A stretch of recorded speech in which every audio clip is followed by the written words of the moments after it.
Welcome friends. आज के इस छोटे से मुख्तसर से वीडियो में हम डिस्कस करेंगे ancient history of Kashmir.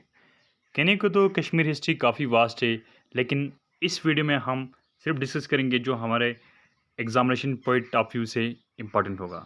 So let's start. सबसे पहले अगर एंशियंट हिस्ट्री ऑफ कश्मीर की बात करेंगे तो यहाँ पे हम महाभारत पीरियड को मेंशन करना नहीं भूलेंगे। बहुत सारी किताबों में आप देखोगे कि पहले जो किंगडम्स है उनका नाम मेंशन नहीं था, लेकिन प्री महाभारत पीरियड से पहले जो कश्मीर की हिस्ट्री में किंगडम्स है, यानी कि जिन खानदानों ने इन पे हुकूमत की है, वो पूरी तरीके से मेंशन नहीं किया गया है। इसी तरीके से कुल्हाना ने अपनी किताब राज तरंगी में ये लिखा है कि जो पहला कश्मीर का फर्स्ट किंग जो था, कश्मीर का जो फर्स्ट किंग था उस टाइम था Gonanda first. The first king mentioned by him is Gonanda first and he was killed in a battle along with his son। आप बाकी और किताबों में इसको जोनंदा भी देख सकोगे, किसी में जोधा आनंद भी लिखा गया है। हम आपको यहाँ पे इस किताब के ज़रिए गोनंदा फर्स्ट पढ़ाते हैं। उसके बाद महाभारत का जब वार स्टार्ट हो गया तब कश्मीर में रूल कर रहा था गोनंदा सेकंड। तो आपको एग्जामिनेशन पॉइंट ऑफ व्यू से ये याद रखना है, the first mentioned king by Kalhana in his Raj Tarangi is Gonanda first. यानी कि अगर डायरेक्टली अगर क्वेश्चन पूछा जाएगा तो फर्स्ट किंग कौन था, वो है गोनंदा फर्स्ट। और महाभारत पीरियड के वार के टाइम पे कौन था, ये था गोनंदा सेकंड। तो हमें इस तरीके से फैक्चुअल चीज़ों को यहाँ पे important ancient history of Kashmir में याद रखना है। इस पे कोई कंसेप्ट उतना नहीं है, आपको यहाँ पे फैक्ट ज़्यादा मिलेंगे, तो आपको यहाँ पे हमेशा थोड़ा कॉपरेट करना पड़ेगा ये सब समझने के लिए। तो उसके बाद हम जब पूरी तरीके से डिटेल में पढ़ेंगे तो सबसे पहले जो किंगडम आता है वो आता है मौर्यन किंगडम। मौर्यन एम्पायर में आप देखोगे मौर्यन एम्पायर का जो ग्रेट एम्पायर था, आपने पहले भी किसी किताब में देखा होगा या ऐसे सुना भी होगा, जो अशोका द ग्रेट। जो ग्रेट एम्पायर था वो अशोका था। इसने कश्मीर को रूल किया, is regarded to have ruled Kashmir. First ये था जो मौर्यन एम्पायर का जिसने कश्मीर को रूल किया। यानी कि मौर्यन एम्पायर का जो पहला रूलर कश्मीर में था वो अशोका था। और इसने क्या किया, ओल्ड सिटी ऑफ श्रीनगर को इसने तामीर किया था, जिसको हम पंद्रथेन बोलते थे या पुरंदिस्तान बोलते थे उस टाइम। यानी कि ओल्ड सिटी ऑफ जो श्रीनगर है, डायरेक्टली क्वेश्चन इस तरीके से पूछा जा सकता है, who founded the old city of Srinagar, तो आपका आंसर रहेगा अशोका। उसके बाद बात करते, अशोका ने बहुत सारे विहारास टेम्पल्स बनाए, जैसे बीज बिहारा में है। ये एग्जामिनेशन पॉइंट से इतना इंपॉर्टेंट नहीं है। हम यहाँ पे सिर्फ एग्जामिनेशन पॉइंट से जो चीज़ें इंपॉर्टेंट होंगी वही डिस्कस करेंगे। आपको बल्क में मटेरियल नहीं देंगे ताकि आप कंफ्यूज ना हो। अब उसके बाद क्या होता है, अशोका के बाद जो है उसका जो है सन, उसका सन जो जलुका है वो तख्त पे बैठता है। After the death of Ashoka his son Jaluka ascended throne of Kashmir. Jaluka जो है, जलुका की एक ग्रेट इंपॉर्टेंस सिग्निफिकेंस ये है इन एंशिएंट हिस्ट्री ऑफ कश्मीर में, क्योंकि उस वक्त जो फॉरेन इन्वेडर्स जो होते थे, जो ट्राइब्स होते थे, वो प्लंडरिंग करते थे, लूटते थे लोगों का सामान वामान घरों से। तो उनको हम मलेशियाज बोलते थे। यहाँ पे मलेचाज लिखा गया है, ये इसको हम मलेशिया पढ़ते हैं, इसको हम आम भाषा में बोलते थे मलेशिया की फ़ौज। तो उस ऑपरेशन से उसने कश्मीर को बचाया। तो इसने क्या किया, clear the valley of operating Malaysia से इसने कश्मीर को बचाया। ये इसकी जलुका की सिग्निफिकेंस है। और ये कौन था, अशोका का बेटा। ऐसा क्वेश्चन नहीं पूछाएगा कि बेटा था कौन था, लेकिन इसकी सिग्निफिकेंस आपको याद नहीं चाहिए। जलुका के बाद यह है king Damodar second. Damodar second क्या है, इसके नाम पे एक श्रीनगर एयरपोर्ट है जहाँ पे केयरवे है, लोकेटेड एट दामोदर केयरवे। तो इसका ज़्यादा सिग्निफिकेंस नहीं है। तो आपको याद रखना चाहिए, तो मौर्यन एम्पायर में सिर्फ आपको अशोका और जलुका की सिग्निफिकेंस आपको ज़्यादा याद रखना है। उसके बाद आता है कुषाण का पीरियड। क्या आता है, कुषाण का पीरियड। अब कुषाण आपने आपने बाकी किताब में ऐसे भी सुना होगा, ये आर्ट एंड आर्किटेक्चर में काफ़ी फेमस थे, ये काफ़ी शौक रखते थे आर्ट एंड आर्किटेक्चर में। After the Mauryas Kashmir was occupied by Kushans. Mauryas के बाद अब आते हैं कुषाणस। अब याद रखना, सबसे पहले महाभारत पीरियड के टाइम में कोई किंगडम नहीं थी, कुल्हाना ने कोई किंग नहीं पाया, एक गोनंदा फर्स्ट उसने मेंशन किया है। उसके बाद बोलते हैं कुछ 35 किंग्स ऐसे थे जिसका कोई अकाउंट रिकॉर्ड नहीं मिला है। उसके बाद जो किंगडम स्टार्ट हो गई तो वो मौर्यास से स्टार्ट हो गई। मौर्यास के बाद कौन आते, कुषाणस। ठीक है। तो 3 ग्रेट कुषाण रूलर्स इसमें है हुशका, जुशिका एंड कनिष्का। इन लोगों ने टाउन्स बना दिया है अपने-अपने नाम पे। जैसे हुशका, जुशिका एंड कनिष्का ने बना दिया, हुशकापुरा, जुशिकापुरा एंड कनिष्कापुरा। या आप ऐसे फेक याद रख सकते हो, लेकिन इतना इम्पोर्टेंट भी नहीं है।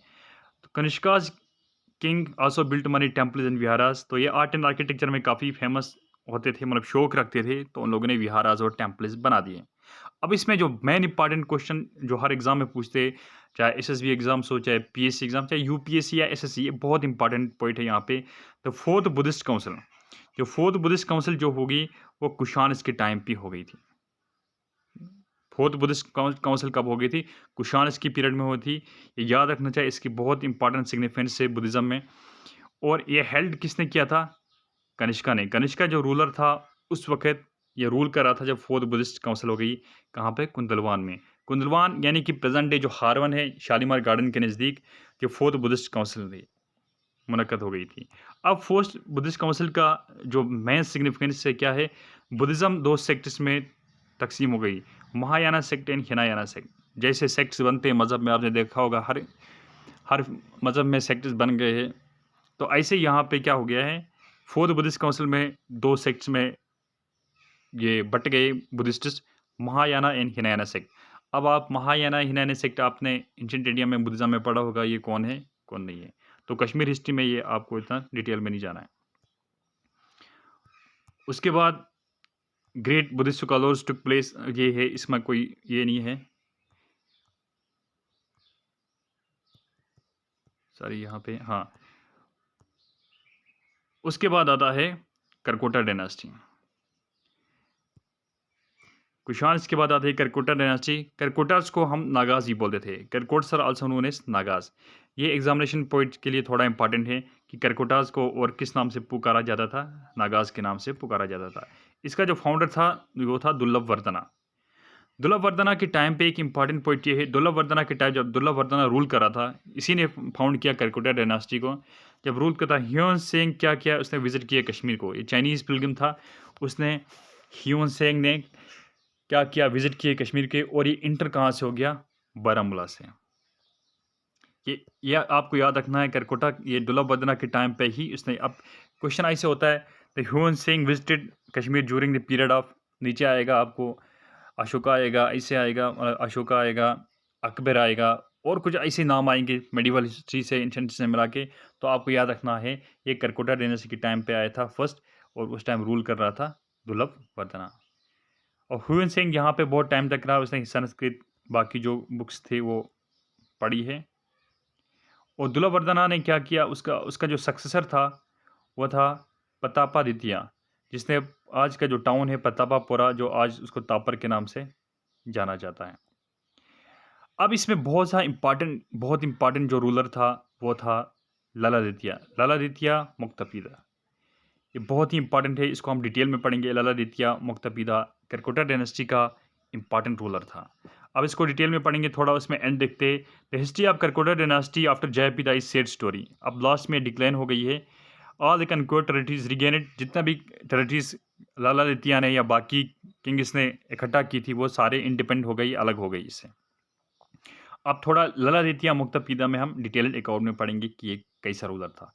ललादित्य वाज ग्रेट कॉन्करर, मतलब सबसे पहले कॉन्करर था, मतलब बहुत सारी जो स्टेट्स को, इंडिपेंडेंट स्टेट को इकट्ठा करके अपने किंगडम में शामिल किया था। उसको एक अपने अंदर एक प्यास थी, मतलब एक थ्रस्ट था कि इसको पूरी दुनिया में राज करना है। आपने आज and conquered many countries in Asia and India, he is undoubtedly the Samudragupta of Kashmir, और इसको समुद्रगुप्ता ऑफ कश्मीर के नाम से जाना जाता है। इसने जो कानकर किया था उसने Punjab, Kannauj, Tibet, Ladakh, Iran, Bihar, Orissa, south India, Gujarat, Malwa, मतलब बहुत सारे, साउथ से लेके नॉर्थ से लेके वेस्ट से लेके ईस्ट तक इसने सब सारे किंगडम्स में इसका हाथ था। हर जगह इसने हाथ आजमाए थे। It was who finally broke the power of Arabs in Sindh, और सिंध में जो अरबिस का रूल था उसने ख़त्म किया था। इसका कमांडर इन चीफ कौन था? चांदकुरिया। ये कभी कभार पूछा जा सकता है लेकिन इतना इंपॉर्टेंट नहीं है, फिर भी हम एक फैक्ट के तौर पे याद रखेंगे। Commander of chief of Lalitaditya was Chandkuriya. इसने अपने सब्जेक्ट्स के वेलफेयर के लिए जो रिवर झेलम को डिसिल्ट करा दिया, एम्बांकमेंट्स बना दिए ताकि पानी फ्लड्स के ज़रिए अंदर ना आए।